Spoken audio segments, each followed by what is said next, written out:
Oh, warga na guys. Mapo kay guys, oh, ako kayo. Sabi, angka na tayo.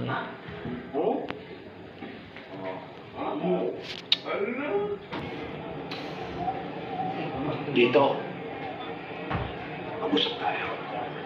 Isipin mo ang mabuti. Parang may mali eh. Parang may kulang.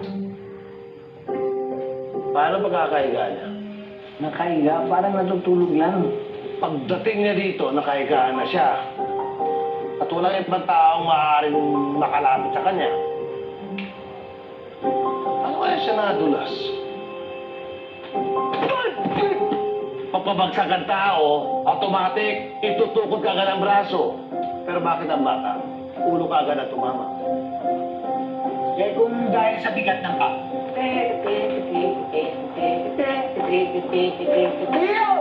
Ay ko, tama! Sa pulang likod ng ulo. Kailan nangyari yun? February 27 kasi sweldo ko ng... Dali, boss, 27, Pebrero. Kasal ng inaanak ko. May dalawa ko nun, di ba? Nagsabi na nadulas daw yung bride kasi umuulan. Madulas kasi umuulan. Teka. Paano nangyaring may bukol sa loob? Eh, saan nanggaling yung bato? Eto, basta subukan natin baka lang. Huwag yan. Ano gagawin? Ayoko. Pusing! Tama. Natulas siya kasi umuulan tapos nahulugan siya ng bato. Jack, tatanungin ka. Bakit mo hinupala ng bata? Hindi. Binukas ko lang yung botones para makahinga siya mabuti. Sabi sinasakal mo daw. Hindi sakal yun. Dito sa dibdib.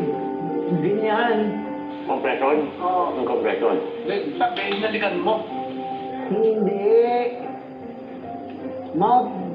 Mouth. Mouth to mouth, alam mo yon? Saan ka natuto ng CPR? 28, 30. Two ventilations, pinch, low release. We have to repeat that until we reach the 5 cycles. Tama. Naniniwala ako sa'yo. Kaya tumutugma sa CPR lahat ng ginawa niya eh. Posible hindi nila nakita yun. Boss, nakita nila yun. Kaya minagalit ni Secretary yung kaso. Ayun. Na-railroad sila ito. Sinakripisyo na ang bata natin. Oh, mali ito.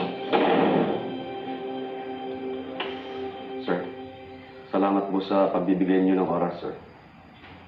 Ano ba ang kailangan mo? Tungkol po sa kaso ni Joselito Lopez, Sarado na yan. with all due respect, sir. Yo guys, itu gwapo kayo guys, gwapo kayo. Apa gwapo? May buo tayong grilyo. Balik. Keyboard ha?